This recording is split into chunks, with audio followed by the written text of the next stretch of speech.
হিটলারের ছবিটা কল্পনায় ভেসে ওঠা মাত্রই একজন নিষ্ঠুর মানুষের প্রতিচ্ছবি আমাদের মানসপটে ভেসে ওঠে। আসলে বাস্তবতা মোটেও তা নয়।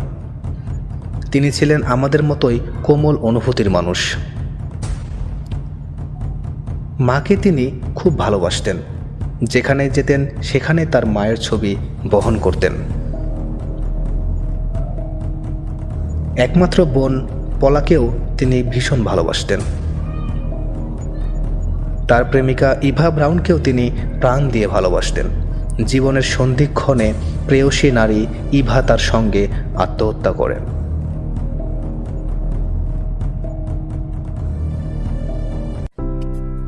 হিটলার ছিলেন গরিবের সন্তান। অতি সাধারণ পরিবারে তার জন্ম। 1889 সালের 20 এপ্রিল সন্ধ্যা 6:30টায় জার্মানির অস্ট্রিয় এর ব্রুনাই গ্রামে তার জন্ম। তার পিতার নাম ছিল অ্যালোয়সিস হিটলার। হিটলার ছিলেন তার বাবার তৃতীয় স্ত্রীর তৃতীয় সন্তান।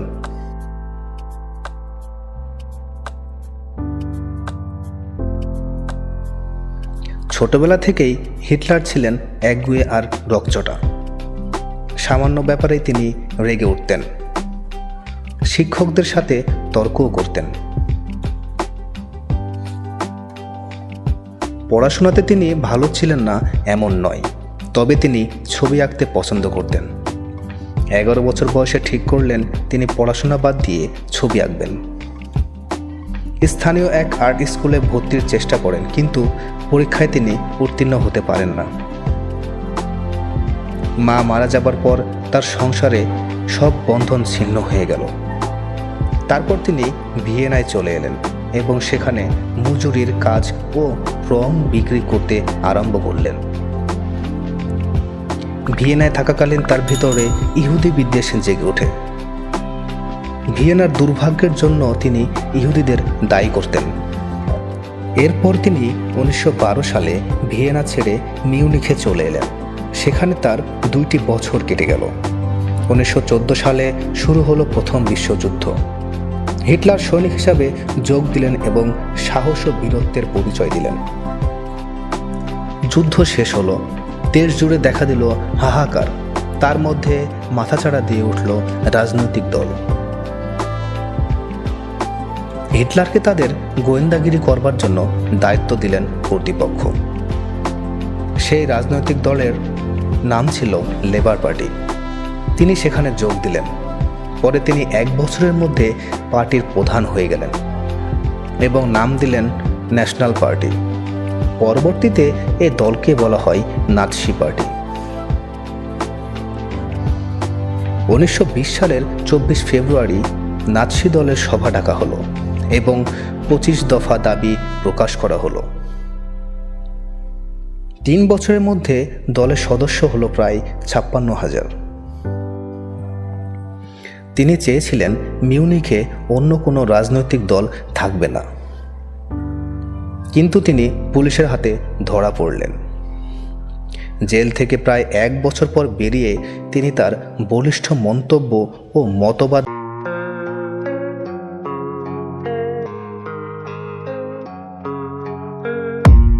I don't really know what comes next. I'm just doing my best, even though I'm so stressed out. Everything just feels like a test that I fail, so depressed when I can't seem to get out. But something deep inside won't let me quit.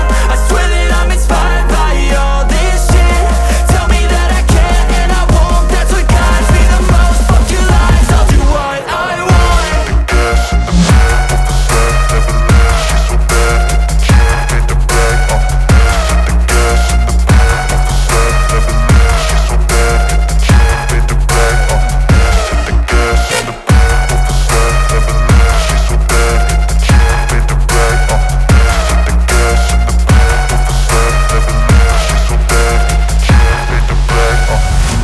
Inspired by thirst, I'm inspired by worth.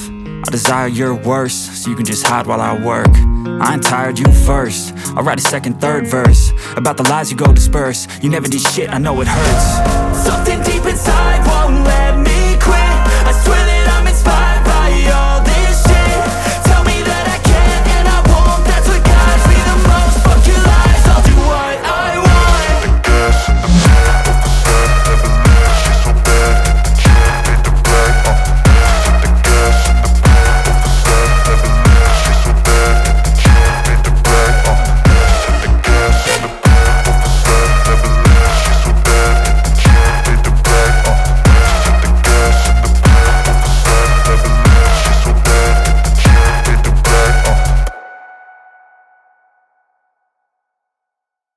বাহিনীর অগ্রগমন শুরু হলো। পোল্যান্ডের পর Norway, Denmark দখল করলেন। ওই সময় Norway অধিক পরিমাণ ব্রিটিশ সৈন্য অবস্থান করছিল এবং তারা অনেকে নিহত হন। এ সময় ব্রিটিশ প্রধানমন্ত্রী ছিলেন চেম্বারলিন। তিনি পদত্যাগ করলেন এবং প্রধানমন্ত্রী হলেন চার্চিল। এরপর হিটলার দৃষ্টি ফেরালো ফ্রান্সের দিকে। তুমুল যুদ্ধের পর ফরাসি বাহিনী পরাজিত হলো। ফরাসিদের এই বিপর্যয়ের সুবিধা নেওয়ার জন্য ইতালি জার্মানদের সাথে যোগ দিল। সমস্ত ইউরোপ ও আফ্রিকা জুড়ে ছড়িয়ে পড়ল দ্বিতীয় বিশ্বযুদ্ধের ভয়াবহ আগুন। ফ্রান্স জয়ের পর জার্মানি যুগোস্লাভিয়া আর গ্রিস দেশ অধিকার করল। ইতোমধ্যে রোমানিয়া, বুলগেরিয়া ও হাঙ্গেরি জার্মানির পক্ষে যোগ দিল। এর ফলে সমগ্র দক্ষিণ ইউরোপ জার্মানির নিয়ন্ত্রণে চলে এলো। একদিকে একের পর এক তো দেশ অধিকার করে চলেছে, আবার অন্যদিকে নারকীয় ইহুদি নিধন যোগ্য। পৃথিবীর ইতিহাসে এই নৃশংসতার কোনো তুলনা নেই। নাৎসি বাহিনীর হাতে নারী, শিশু, বৃদ্ধ কারও নিস্তার ছিল না। হাজার হাজার ইহুদিকে গুলি করে হত্যা করা হলো। এতে অনেক গুলি খরচ হয়ে যাওয়াতে জার্মান কর্তৃপক্ষ চিন্তিত হয়ে পড়ল। পরে হিটলারের পরিকল্পনায় তৈরি হলো গ্যাস চেম্বার। সেই চেম্বারে 100-200 ইহুদি রাখার পরে কয়েক মিনিটের মধ্যে মারা যেত। 3 বছরে হিটলার 60 লক্ষ ইহুদিকে হত্যা করেছিল।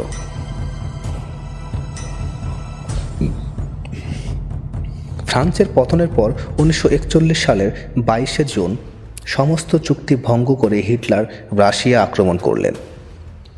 হিটলার ভেবেছিলেন রাশিয়া অধিকার করতে পারলে সমগ্র ইউরোপ তার পদানত হবে। নেপোলিয়নের মতো রাশিয়া আক্রমণ হিটলারের জীবনের সবচেয়ে বড় ভ্রান্তি। রুশ বাহিনী এ যুদ্ধের জন্য প্রস্তুত ছিলেন না।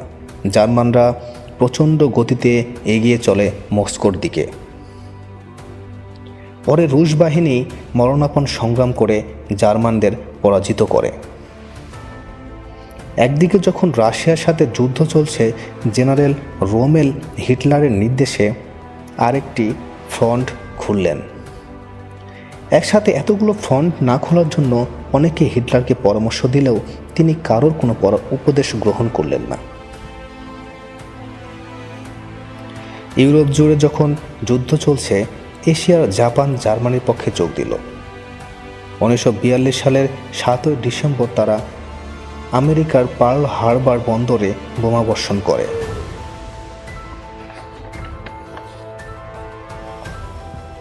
এই ঘটনায় আমেরিকাও প্রত্যক্ষভাবে যুদ্ধে জড়িয়ে পড়ল। প্রথম দিকে জার্মান বাহিনী সর্বত্র জয়লাভ করলেও মিত্রপক্ষ যখন সম্মিলিতভাবে যুদ্ধ আরম্ভ করল, হিটলারের বাহিনী তখন পিছু হটতে লাগল। 1 বছরের মধ্যে আফ্রিকা থেকে জার্মান বাহিনীকে বিতাড়িত করা হলো। ইতালিতে মুসোলিনিকেও বন্দী করল এবং ফ্যাসি বিরোধী জনগণ তাকে প্রকাশ্য রাস্তায় হত্যা করল। জার্মান বাহিনীর সবচেয়ে বড় পরাজয় হল রাশিয়ার স্ট্যালিনগ্রাদে। দীর্ঘ 6 মাস যুদ্ধের পর লাল ফৌজের কাছে আত্মসমর্পণ করতে বাধ্য হল জার্মান বাহিনী। সর্বত্র যখন পরাজয়, তখন হিটলার নিশ্চিত পরাজয় বুঝতে পেরে তার অনেক সেনাপতিকে তাকে হত্যা করার ষড়যন্ত্র করল। দুর্ভাগ্যবশত তাদের সব চেষ্টায় ব্যর্থ হয়। হিটলার ক্রমশই সঙ্গী সাথীদের কাছ থেকে বিচ্ছিন্ন হয়ে পড়ে থাকেন। বেশিরভাগ সময় বাংকারে থাকতেন। তার একমাত্র সঙ্গী ছিল প্রেমিকা ইভা ব্রাউন। 1944 সালে লাল ফৌজ স্বদেশভূমি থেকে জার্মান বাহিনীকে সম্পূর্ণ উৎখাত করে একের পর এক অধিকৃত Poland, Romania, Bulgaria, Hungary, Yugoslavia মুক্ত করতে করতে জার্মান ভূখণ্ডে এসে প্রবেশ করে। অন্যদিকে ইংরেজ আর আমেরিকা সৈন্যরাও জার্মানির অভিমুখে এগিয়ে এলো। যখন চারিদিক থেকে পরাজয়ের সংবাদ আসতে থাকে, হিটলার উন্মাদের মতো হয়ে ওঠেন। 1945 সালে তার শেষ ভরসা স্পেনের সৈন্যবাহিনী বিধ্বস্ত হয়ে যায়। হিটলার বুঝতে পারে তার সব স্বপ্ন চিরদিনের জন্য শেষ হয়ে গিয়েছে। বার্লিনের প্রান্তে রুশ বাহিনীর কামানের গর্জন শোনা যাচ্ছে। হিটলার তার প্রেমিকাকে বার্লিন ছেড়ে পালিয়ে যেতে বলেন, কিন্তু তিনি অস্বীকার করেন। দুজনে সেই দিনই বিয়ে করেন। বিয়ের পর হিটলার উপস্থিত সঙ্গীদের সাথে শ্যাম্পেন পান করেন এবং 2টি চিঠি লিখেন। একটিতে তিনি ইহুদিদের অভিযুক্ত করেন এবং অন্য চিঠিতে সব সম্পত্তি পার্টিকে দান করেন। 30 এপ্রিল 1945 চারিদিক থেকে বার্লিন অবরোধ করে ফেলে ফৌজ বাহিনী। হিটলার বুঝতে পারেন তার অপেক্ষা করা উচিত নয়।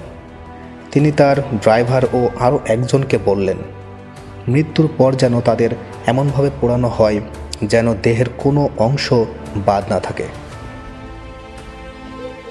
বিকেল 3:30টায় নিজ ঘর থেকে বের হয়ে তার পার্শ্বচরদের সাথে করমর্দন করে নিজের ঘরে ঢুকলেন।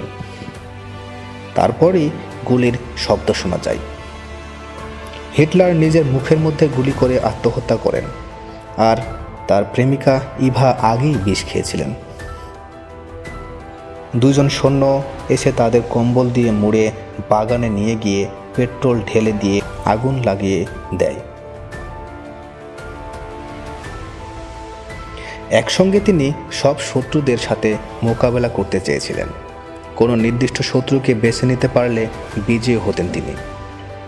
তিনি যে চেষ্টা করেননি তা নয়, পরিস্থিতি তাকে সুযোগ দেয়নি। নিয়তির ইচ্ছা ছিল অন্যরকম। একটি মৃতপ্রায় জাতিকে তিনি বিশ্বের অজেয় শক্তিতে পরিণত করতে চেয়েছিলেন। তার জন্ম থেকে মৃত্যু পর্যন্ত সব ছিল জার্মানির মঙ্গলের জন্য। দেশের জন্য তিনি নিজেকে বিলিয়ে দিয়েছেন। যুদ্ধ হিটলারের জীবন কেড়ে নিলেও তিনি বেঁচে থাকবেন তার কর্মে, বিশেষ করে তার আত্মজীবনমূলক গ্রন্থ মেন ক্যাম্পে। তো ভিউয়ার্স, আজকের ভিডিও এ পর্যন্তই। যদি আমার ভিডিওটি কারো ভালো লেগে থাকে তাহলে অবশ্যই একটি লাইক দিবেন এবং শেয়ার দিয়ে অন্যজনকে দেখার সুযোগ করে দেবেন। ভালো থাকবেন। আল্লাহ হাফেজ। আসসালামু আলাইকুম।